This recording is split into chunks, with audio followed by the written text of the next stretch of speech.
जी hello दोस्तों, मैं हूं कमर सीमा। उम्मीद है आप लोग ठीक होंगे। दोस्तों, भारत के अंदर एक बहस चल के बड़ी है और वो बहस ये है कि जो 1971 की जो सरेंडर पेंटिंग थी, जो कि आर्मी चीफ के ऑफिस में लगी हुई थी, उसको रिप्लेस कर दिया गया है।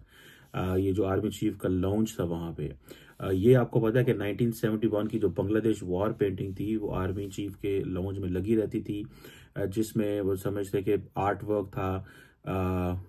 और that was an art work के पाकिस्तानी जो जनरल साहब हैं वो सरेंडर कर रहे हैं।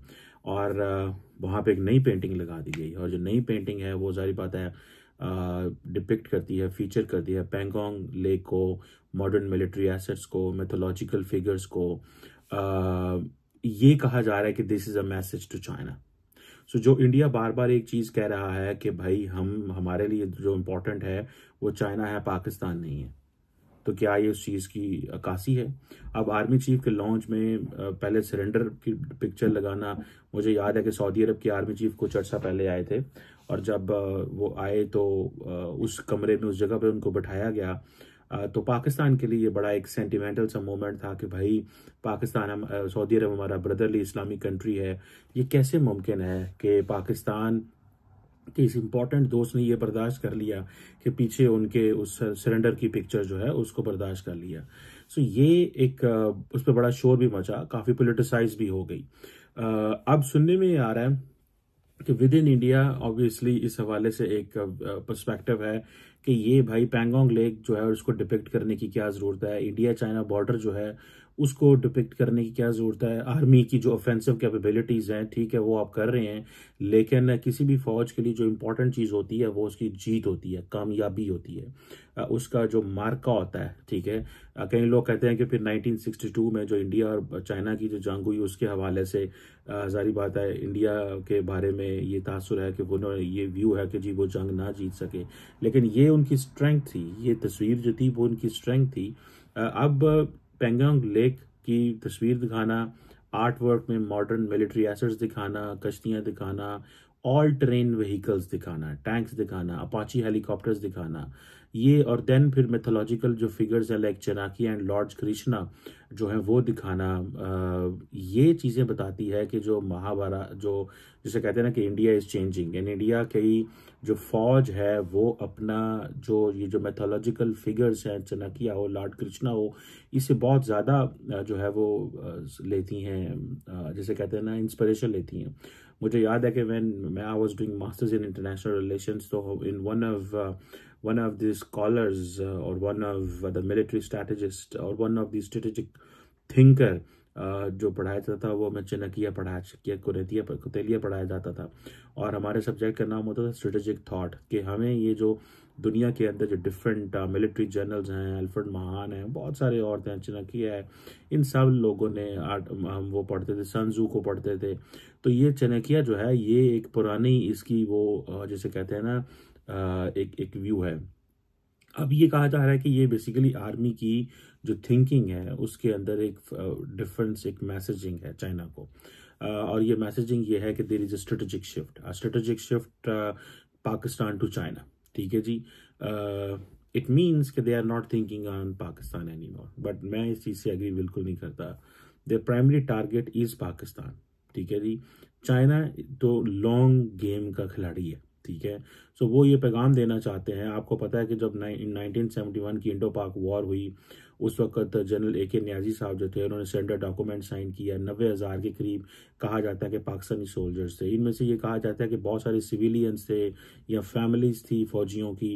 90,000 were not soldiers but 90,000 number was there, लेकिन उसमें जो फौजी थे वो कम थे, लेकिन फैमिलीज, लोग, सिविलियंस और वो सारे जो थे वो थे। लेकिन वो ओवरऑल फिर एक फिगर चल गया जी 90,000 जो पाकिस्तानी फौजी हैं दे लेड दी आर्म्स और सरेंडर कर दिया। बहरहाल ऑब्वियसली सरेंडर होता है, डॉक्यूमेंट होता है, हिस्ट्री होती है, वो एक ज़रूर है। सो इंडिया बेसिकली उससे अपनी एक मिलिट्री सुप्रीमेसी जो है वो पाकिस्तान के ऊपर जो है वो एस्टेब्लिश करता था। अब ये जो नई पेंटिंग आई है ये एक डिफरेंट स्टोरी बताती है। ये पेंटिंग जो है ये एक इस तरह की स्टोरी बताती है कि इसमें ये स्टोरी बताती है कि इसमें जो इंडियन आर्मी है वो मॉडर्न वॉरफेयर कैपेबिलिटीज जो है वो एक्वायर कर चुकी है। इसका जो फोकस है वो चाइना की तरफ है। इंडिया के जो डिफेंस एस्टैब्लिशमेंट है वो कह रहे हैं कि जो इंडियन आर्मी है वो एक ट्रांजिशन से गुजर रही है from conventional warfare with Pakistan, और अब जो चाइना के साथ जो जंग है that is more complex, that is more dangerous, and जरी बात है इसको एक अपनी जगह पे उसकी वैल्यू है। अब ये आर्ट वर्क जो है कहा जा रहा है कि ये ब्लेंड करता है इंडिया की मिलिट्री ताकत को, एंशियंट फिलोसफिकल हेरिटेज को, कटिंग एज वेपन्स को, जिसमें टैंक्स, बोट्स, हेलीकॉप्टर सारा कुछ है। लेकिन कई लोग ये भी क्रिटिसाइज करते हैं कि ये सारा कुछ तो बाहर से आ रहा है, बिकॉज इंडिया ये जितना कुछ भी बनाता है ये सारा कुछ तो बाहर से आता है। सारी चीजें तो घर नहीं है, आत्मनिर्भर भारत की बात हो रही है, ठीक है, लेकिन but at the end of the day ये बात भी माननी पड़ेगी कि उनके पास पैसे हैं तो वो बाहर से चीजें मंगवाते हैं ना। अगर उनके पास पैसे ना हो तो उन्होंने चीजें कैसे मंगवानी है, ठीक है। सो ये जो कहा जाता है कि ये जो चीजें हैं कि अब हमने वो शिफ्ट, वो जिसे कहते हैं ना मॉडर्न वॉरफेयर में आई है, और जो इंडिया की जो डिफेंस की जो एस्टैब्लिशमेंट है वो जारी बात है जो जिसे कहते हैं ना कि वो एक नए एंगल में चीज़ों को सोच रहे हैं। चाणक्य की विजडम जो है, उसकी जो स्ट्रैटेजी है, जो डिप्लोमेसी है, वो basically is the guiding principal है इंडिया की जो मिलिट्री प्रिपेयर्डनेस के हवाले से। और ये जो प्रिंसिपल्स हैं इंडियन स्ट्रैटेजीज के अंदर, ये जारी बात है चाइनीज के हवाले से वो कहते हैं कि ये इंपॉर्टेंट है हमें, जो 2022 में स्टैंड ऑफ हुआ था उस हवाले से। और इस पेंटिंग में जारी बात है आर्मी, नेवी, एयरफोर्स की जो इंटीग्रेटिव अप्रोच है मॉडर्न वॉरफेयर में उसको भी दिखाया गया है। अपाची हेलीकॉप्टर्स भी हैं, एडवांस टैंक्स भी हैं, टेक्नोलॉजिकल एवोक्यूलेशन भी है, और ये चीज़ें जो है ना वो जिसे कहते हैं ना कि जो फ्यूचर रेडी फोर्स है अब इंडिया की जो फौज है, जो लैंड, एयर, सी, इन सारी चीज़ों को देख रही है। मैं अगर आप उस तस्वीर को देखें तो वो लैंड, एयर, सी, पहाड़ सारा कुछ, LAC and then mythological figures का वहाँ पे होना, सो इट मीन्स कि इंडिया बेसिकली अपनी हिस्ट्री, अपने कल्चर, अपनी सिविलाइजेशन, अपनी जो रिलीजियस आइडेंटिटी है उसको भी उसको हाईलाइट कर रहा है। इंडिया के लिए ये बहुत ज़्यादा इंपॉर्टेंट है। फॉर एग्जांपल चाइना के लिए मैसेज है जी कि जैसे फॉर एग्जांपल सन त्सू की बुक थी द आर्ट ऑफ वॉर, तो इंडिया की अपनी एक रिच मिलिट्री फिलॉसफी है, चाणक्य स्ट्रैटेजीज। जैसे मैंने आपको बताया कि वो जो गीता की टीचिंग्स हैं, अब वो एडवांस टेक्नोलॉजी जो है वो वहाँ पे है। सो ये जो आर्मी चीफ के लॉन्च में नई तस्वीर लगना, ये एक इज अ मैसेज, ठीक है जी, मैसेज टू चाइना के, और मैसेज टू चाइना कि हम तैयार हैं। अच्छा, एक तरफ इंडिया जो है वो डायलॉग कर रहा है, डिसंगेज कर रहा है, चाइना के साथ मिलके बॉर्डर पेट्रोल कर रहा है।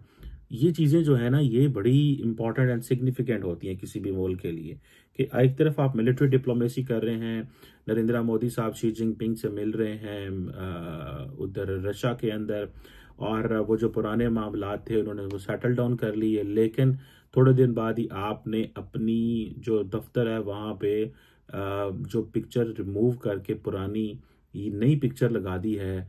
ये एक इंडियन आर्मी की जो लाइफ है उसमें एक नया चैप्टर है कि हमारा सारे का सारा फोकस जो है वो चाइना है। एक तो ये बात है। दूसरा, वो कह रहे हैं कि हमें जरा पाकिस्तान को अहमियत कम देनी चाहिए। बेसिकली पिक्चर रिमूव करके पाकिस्तान की अहमियत को कम किया गया।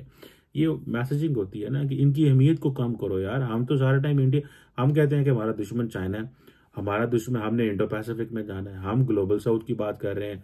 तस्वीर आप लोगों ने पाकिस्तान की लगाई हुई है। सो पाकिस्तान से बाहर निकलो। बेसिकली ये जो बेसिकली माइंड सेट है ना इंडिया के अंदर कि पाकिस्तान से बाहर निकलो, पाकिस्तान से डिसएंगेज करो। मैं आपको उनका माइंड सेट बता रहा हूँ, ठीक है। गो के पाकिस्तान से बाहर निकलना, डिसएंगेज होना। सो एक they came up with a more general picture, ठीक है जी, a general picture where the land, air, sea, mythological figures ये सारी दिखाई हैं। And at the same time वो कह रहे हैं कि हम पाकिस्तान के लिए भी तैयार हैं, हम जो है वो चाइना के लिए तैयार है। But at the same time I think they also want to give a message कि जो पाकिस्तान के ऊपर हमारी विक्ट्री थी अब उसकी अहमियत नहीं रही, बिकॉज हमारे चैलेंजेस बदल गए। सो हमारी जो सॉवरेनिटी है, हमारा जो ग्लोबल स्टेज में हमारी जो पोजीशन है वो बदल गई है। अच्छा, मज़े की बात यह है, कई जो इंडियन जो है वो लोग, जो मिलिट्री के लोग हैं, दे आर कॉलिंग दिस कि जी ये 16 दिसंबर आ रहा था 1971 की इतनी आइकॉनिक पिक्चर को रिमूव करना। जाहिर बात है वो जो जिनकी कोई ना कोई कंट्रीब्यूशन इस वॉर के हवाले से होगी, एंड देन फिर आपको पता है बांग्लादेश के मामलात भी इंडिया के साथ ख़राब है, तो कई लोग उसको उस एंगल से देख रहे हैं, ठीक है जी। लेकिन पेंगोंग लेक को दिखाना नियर गलवान, ये जारी बात है दैट टेल्स के जो एक इमेजिनरी विक्ट्री सेलिब्रेशन जो पेंगोंग लेक के ऊपर है उसको भी डिपिक्ट किया जा रहा है। कई लोगों का ये भी कहना है, कई लोगों का कहना है क्योंकि बांग्लादेश के ऊपर पोजीशन और बदल गई है 16 दिसंबर 1971, वहाँ पे हमारे बायलैटरल्स बदल गए हैं, तो वो भी एक तासुर देना अब बांग्लादेश को ज़रूरी है। सो इस तस्वीर के अंदर मल्टीपल मैसेजिंग है। देखें दोस्तों, जो ममालिक होते हैं, जो रियासतें होती हैं, जो स्टेट्स होती हैं, वो जब अपने आज जो रिएक्ट करती हैं, जब अपने वो जैसे कहते हैं ना अपने आप को अपनी सिग्नलिंग करती हैं, तो वो बहुत बड़े पैमाने पे सिग्नलिंग होती है और उसके एक मतलब नहीं होते, मल्टीपल मतलब जो है वो होते हैं। सो ये जो इंडियन मिलिट्री ने ये जो सिग्नलिंग की है, ये बेसिकली उन्होंने मल्टीपल फ्रंट्स पे की है कि एक हमारी मिलिट्री चेंज हो गई है, दूसरा बांग्लादेश की पोजीशन चेंज हो गई है, तीसरा चाइना हमारे लिए एक नया थ्रेट है। पाकिस्तान को हम इतना ज़्यादा लंबे चौड़े पे अपनी अगर दी ओनली एनिमी हम डिस्प्ले नहीं कर सकते, because it will not be good for us, ठीक है जी। वो कहते हैं ना कि जी एक जो पिक्चर होती है वो दैट मीन्स 1000 वर्ड्स, ठीक है जी। अच्छा, अब मैं देख रहा था कि कई इंडियन कहते हैं कि भाई वो जो पेंटिंग थी जो कि जनरल न्याजी की सरेंडर की डॉक्यूमेंट की है, वो बेसिकली इंडियन जो मिलिट्री विक्ट्री है 1000 सालों में, ये वो एक विक्ट्री थी। और एक यूनाइटेड नेशन की हम बात कर रहे थे, तो वो जैसे मुझे याद है कि जो क्या नाम था उनका, जो इंडिया की जो इंदिरा गांधी साहबा थी, इंदिरा गांधी साहबा ये कहती थी कि ये जो हमने बांग्लादेश को अलहदा मुल्क बन गया, basically we have drowned the two nation theory in the Bay of Bengal, कि ये बड़ी बातें करते थे, ये बड़ा कहते थे कि हम जनाब मुसलमान हैं, हम सारे इकट्ठे हैं, हम इस्लाम के नाम पे आज़ादी हुई है। वो कहते थे इस्लाम के नाम पे तुमने क्या आज़ादी ली, हमने तो वो सारी थ्योरी जो है तुम्हारी वो बे ऑफ बंगाल में फेंक दी है। जाओ इस्लाम के नाम पे अगर तुम इकट्ठे थे तो जाओ मुझे मिल के दिखाओ, जाओ अपना वो करके दिखाओ। तो वो सारी बात है, ये चीज़ जो है वो एक वजह से कहते हैं ना, हर बंदे का जो माजी के जो जनरल्स हैं, मिलिट्री ऑफिसर्स हैं, उनकी एक हिस्ट्री बांग्लादेश के साथ लिंक होगी, ईस्ट पाकिस्तान के साथ लिंक होगी, पाकिस्तान के साथ लिंक होगी। वो वहीं पे बैठे हुए हैं। जो नए जनरल्स हैं, जो नए स्ट्रैटेजिस्ट हैं, जो नए पॉलिटिशियंस हैं, they are looking at different challenge. So वो उस हिसाब से चीज़ों को डिपिक्ट कर रहे हैं। सो ये हर मुल्क के अंदर मैं आपको बात बताऊं ये चीज़ होती है। ये कुछ सिर्फ ये नहीं है कि पाकिस्तान के अंदर भी किसी भी कोई ऐसा दुनिया का मुल्क ऐसा नहीं होगा जिसके अंदर आप ये नहीं कह सकते कि वहां पे जो मिलिट्री डॉक्ट्रिन है चेंज ना हो, वहां पे थ्रेट लैंडस्केप चेंज ना हो। आज अमेरिका जो है वो रशिया को इतना बड़ा दुश्मन नहीं समझता, वो चाइना को समझता है। क्यों? बिकॉज उनको पता है कि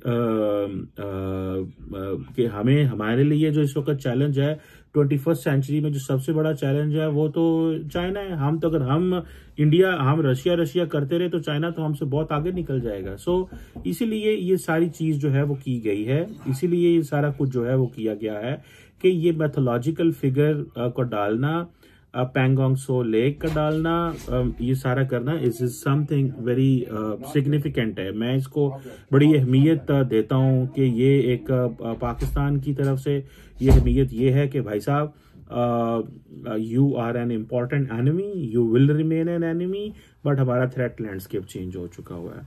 और क्योंकि एक इस वक्त इंडिया के अंदर जैसे मैंने बताया कि संजू की बात होती है, यहाँ पे चाणक्य साहब की बात होती है, तो ये भी एक सिग्नलिंग की जा रही है कि हमारे जो मिलिट्री स्ट्रैटेजिस्ट हैं हम उनको अहमियत देंगे, हम उनके लेंस से चीज़ों को देखेंगे।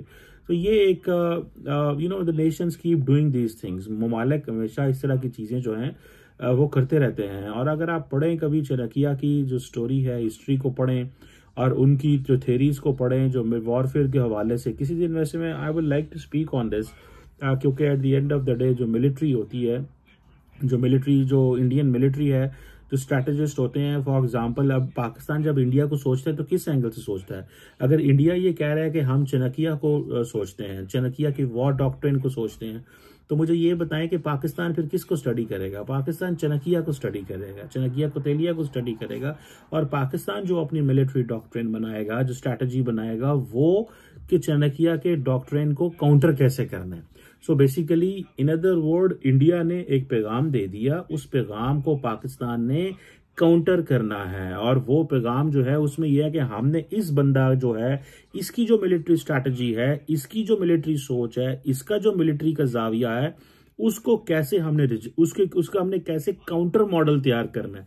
सो ऑलरेडी जो है वो, फॉर एग्जांपल पाकिस्तानी जो फौज है उसके अंदर इस्लामिक हिस्ट्री जो है कि जो इस्लामी जंगें लड़ी गई हैं उनको देखा जाता है, लेकिन उनके वहां से मोटिवेशन ली जाती है, सबक सीखे जाते हैं। वहां पे जो इस्लामिक मिलिट्री स्ट्रेटेजिक थॉट था वो क्या था, उस वक्त कैसे चीजें होती थी, खासतौर पर मिलिट्री डिप्लोमेसी के हवाले से कैसे चीजें होती थी। तो ये एक हर मुल्क के अंदर हर जो है वो एक चीज रही है। सो मेरा ख्याल है कि चाइना पाकिस्तान से मूव ऑन कर, इंडिया पाकिस्तान से मूव ऑन करके एक न्यूट्रल प्लेटफॉर्म पे आ गया है, जिसमें they still believe Pakistan a threat, but they believe that we have to incorporate mythological figures. We have to incorporate our modern technology. We have to incorporate जिसे कहते हैं ना एयरफोर्स, नेवी, सबको लेके आना चाहिए, क्योंकि आपको पता है कि इस वक्त इंडिया के अंदर एक बहस चली थी कि हमें जो जिसे वो कहते थे ना कि एक जॉइंट रिस्पांस देने की ज़रूरत है, तमाम जो सिनर्जी डेवलप करने की ज़रूरत है तमाम आर्म्ड फोर्सेस के अंदर, एयरफोर्स, नेवी और जो है ना इंटरऑपरेबिलिटी जिसे आप बोलते हैं, तमाम ऑल दी आर्म फोर्सेस के अंदर। इसीलिए office of the CDS, chief of defence staff, create किया गया था। और सीडीएस का ऑफिस जो बिपिन रावत साहब थे, जब उनके हेलीकॉप्टर क्रैश हो गया तो उस वक्त उसके बाद थोड़ा सा उसका मोमेंटम डिफरेंट हुआ, फिर ये चौहान साहब को लेके आए। अब ये बेसिकली अगर आप देखें तो ये India over the period of time, ये जो जिसे कहते हैं ना कि विद इन आर्म्ड फोर्सेस एक बहस चल रही है कि whose role will be bigger, ठीक है, ज्यादा रोल बड़ा किसका होगा, फौज का, एयरफोर्स का, नेवी का। जबकि याद है कि आई थिंक चौहान साहब ने कहा था, या आई थिंक वहां पे उस वक्त उन्होंने कहा था, फॉर्मर सीडीएस ने कहा था कि जी एयरफोर्स का role as a supporting arm है। तो ये उस वक्त के चीफ ने कहा कि नहीं, ये सपोर्टिंग आर्म नहीं है हम। सो विद इन इंडिया एक बहस चल रही है, और बिकॉज थ्रेट लैंडस्केप चेंज हो गया, सिचुएशन बदल गई है, largely over the period of time threat जो कहते हैं ना होराइजन बदल गया है, और एनिमी बदल गया है, प्रिपेयर्डनेस बदल गई है, पैसे बहुत ज्यादा आ गए हैं, इंडियन ओशन की बड़ी अहमियत बढ़ गई है। तो ये सारी चीजें over the period of time Indian फौज के लिए चैलेंजेस हैं। सो इसीलिए जो सरेंडर पेंटिंग है वो रिप्लेस कर दी गई है, और उसमें जो जिसे कहेंगे ना एक नई शिफ्ट इंडियन आर्मी के अंदर आई है, उसको अब जो है वो डिपिक्ट किया जा रहा है। सो इट मीन्स के Pakistan is still there, but they want to add and contribute, and they want to bring in other forces in the system. Let's see what more meanings come out of all this. Thank you very much.